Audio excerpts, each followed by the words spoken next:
Hi everyone, Bihar assembly election 2025 के result आपके सामने हैं और हम करने वाले हैं इसे एनालाइज। सबसे पहले आप देखिए, बीजेपी इमर्ज हुई है सिंगल लार्जेस्ट पार्टी के तौर पे। इसका अगर हम ट्रैक रिकॉर्ड देखें तो 1990s में इन्हें बिहार स्टेट में बॉर्डर पे ही रोक दिया गया था, जब आडवाणी जी रथ यात्रा लेके आए थे by Lalu Prasad Yadav, a very important and historical event. उसकी चलते मुस्लिम वोटर्स आरजेडी को सपोर्ट करने लगे और आरजेडी ने एम वाई फॉर्मूला डिवाइस किया। मगर अब हम देखते हैं 2015 में भी बीजेपी को हर जगह जीत के बाद बिहार में आके इन्हें मैसिव लॉस हुआ था, हार गए थे ये। मगर अब 2025 में it has emerge as single largest party in Bihar. मतलब इन्होंने स्लोली एंड स्टेडीली एफर्ट्स किए, बूथ लेवल पे जाके मुस्लिम्स को भी अपने तरफ लाया, अपीज किया। सीमांचल रीजन में भी हम देखेंगे बीजेपी जीता है जहां हिस्टोरिकली बीजेपी नहीं जीतता था। तो मतलब स्लोली एंड स्टेडीली ये लोग अपने आप को काम करते रहे। इन्होंने राइट अलायंसेस बनाए, थ्रू अलायंस इन्हें बिहार में एंट्री मिली और अब ये they are here to stay in Bihar. उन्होंने अपना झंडा गाड़ दिया है एंड सिंगल लार्जेस्ट पार्टी बन के इन्होंने मेजॉरिटी हासिल कर ली है। अब now they will rule. JDU के बारे में हम देखते हैं, इन्होंने पहले से बेटर परफॉर्मेंस किया है, इनकी नंबर ऑफ सीट्स बढ़ के आई हैं। नीतीश कुमार अभी भी रेलेवेंट है। सब लोगों ने कहा था भाई नीतीश कुमार अब बूढ़े हो गए हैं, इन्हें कुछ याद नहीं रहता, उनको थोड़ा डिमेंशिया टाइप का हो गया है, अल्जाइमर्स हो गया है, पता नहीं क्या क्या हो गया है उनको। 75 ईयर्स के वो हैं, मगर अब 10th बार सीएम बन के आ रहे हैं बिहार में। तो मतलब ग्रेट ग्रेट जॉब। डेफिनेटली कोई ना कोई रिकॉर्ड तो उन्होंने कायम किया ही होगा। बट हम जेडीयू को देखेंगे। जेडीयू का बेसिकली जैसे हमने पहले डिस्कस किया था, ये जेपी मूवमेंट से निकल के आया है और बिहार की पॉलिटिक्स में ये कास्ट को रिप्रेजेंट करता है, बैकवर्ड कास्ट को रिप्रेजेंट करता है। So definitely still very relevant. LJP की हम देखते हैं 21 सीट्स आई हैं। एलजेपी लोक जनशक्ति पार्टी, ये चिराग पासवान और पासवान्स की पार्टी है। इनका स्प्लिट हुआ था, मगर अब Chirag Paswan he is leading this LJP.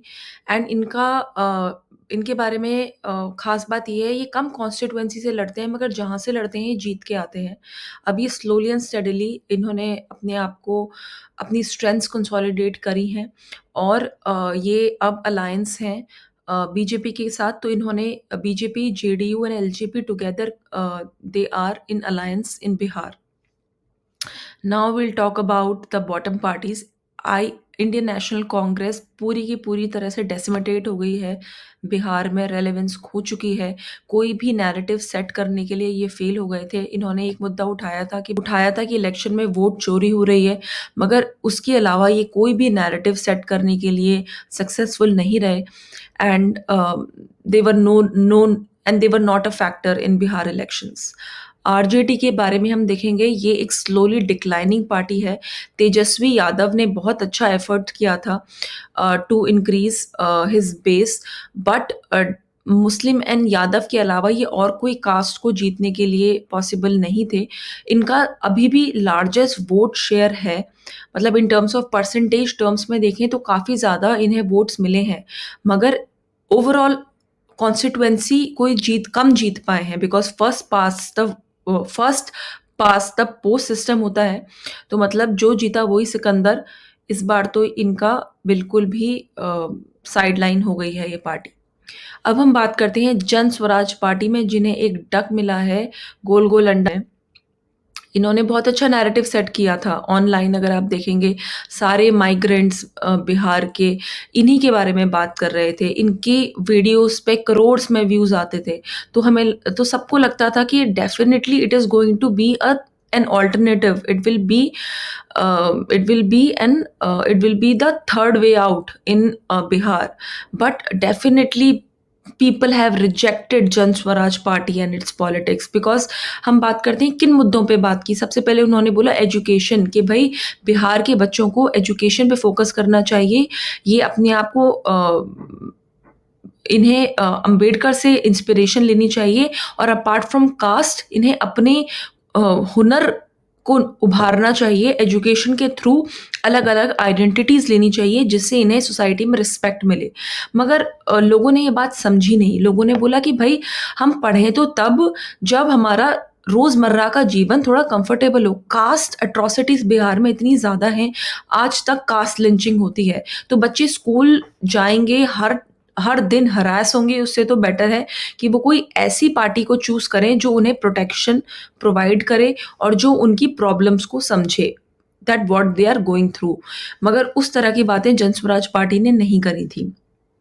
Second बात, प्रशांत किशोर खुद एक अपर कास्ट से आते हैं, तो दो उन्होंने इलेक्शन नहीं लड़ा, बट उनके अलावा उन्होंने कोई भी ऐसा कोई कास्ट लीडर क्रिएट नहीं किया जिसके पीछे लोग रैली करते और जिनसे लोग अट्रैक्ट होते। तो definitely lacking any caste leadership. और उन्होंने और किसी कास्ट पार्टी से कि कोई भी अलायंस नहीं बनाया और इंडिविजुअलिस्टिक स्टैंड लिया। बहुत सारे लोगों को उन्होंने एलियनेट किया, अपना बहुत स्ट्रॉन्ग स्टेटमेंट्स दे के, ये बोल के कि 25 से कम सीट आएगी जेडीयू की, नीतीश कुमार सीएम नहीं बनेंगे। काफ़ी लोगों को इन्होंने एंटोगनाइज और एलिनेट किया। तो views I because of the shock value of the kind of things he was saying. जिस तरह की वो बात कर रहे थे उस पे उनको व्यूज़ मिले, उस तरह पे एक नैरेटिव उन्होंने बहुत अच्छा सेट किया। मगर अब इनकी हार का भी एक नैरेटिव सेट हो रहा है और ये बात कही जा रही है बिहार के बारे में फिर से अंडरलाइन करके कि बिहार में लोग अपना वोट कास्ट नहीं करते हैं बल्कि अपनी कास्ट को वोट देते हैं। ये लोग अपनी कास्ट कॉन्शियसनेस में ही रहते हैं। इनको नहीं पड़ी है विकास की, ये डेवलपमेंट इनकी नहीं चाहते हैं, ये नहीं चाहते हैं एजुकेशन। ये चाहते हैं कि भई हमें हमारी कास्ट और हमारा जीवन में हमें प्रोटेक्शन मिले बिकॉज़ अंडर आरजेडी रूल इन्होंने जंगल राज देखा था और उन्हें पता है कि कोई ऐसी व्यवस्था, कोई ऐसी गवर्नमेंट आ जाए जो उनकी प्रॉब्लम्स को ना समझे, उनके कास्ट रिलेटेड इश्यूज़ को ना समझे, तो उनका रोज़मर्रा का जीवन मुश्किल हो जाता है। जन स्वराज पार्टी ने इस तरह की प्रोटेक्शन, इस तरह की कोई भी लॉ एंड ऑर्डर से रिलेटेड बातें नहीं करी थी, जिससे लोग उनसे एलियनेट होते चले।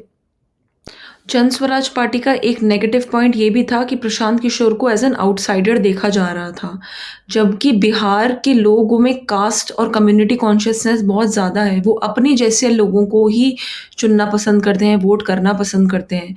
वो सोचते हैं कि भई एवरेज वोटर कलेक्टिव इंटेलिजेंस हम मानते हैं कि बहुत अच्छी होती है और बहुत ही इट्स नेवर रॉन्ग। तो लोग देखते हैं कि भई हमारा क्या फ़ायदा है, प्लस वो ये भी देखते हैं कि भाई हमारे कास्ट से कौन है, हमारे जैसा कौन सा इंसान है, कौन इलेक्शन में खड़ा है, तो हम उन्हीं को वोट करेंगे। जबकि जन स्वराज पार्टी की तरफ से ऐसा कोई भी नैरेटिव सेट नहीं था, कोई भी इस तरह की बात नहीं थी, कास्ट के ऊपर कोई बात ही नहीं थी। तो लोगों को बिल्कुल भी उनको बातें अच्छी लग रही थी, एज़ डिस्कस करने के लिए अच्छी लग रही थी, मगर वो कहते थे कि भाई ये सारे पॉइंट्स जेडीयू करे, ये सारे पॉइंट्स आप ले लो प्रशांत किशोर के and let JDU do it. Definitely वो अपना कास्ट और अपनी आइडेंटिटी तो बदल नहीं सकते, मगर उनको ये चीज़ आगे सोचनी होगी कि भाई कैसे एग्जिस्टिंग कास्ट लीडर के साथ अलायंस में आगे बढ़ा जाए। So that would be a way forward. Let me know in the comments what do you guys think, and don't forget to like this video.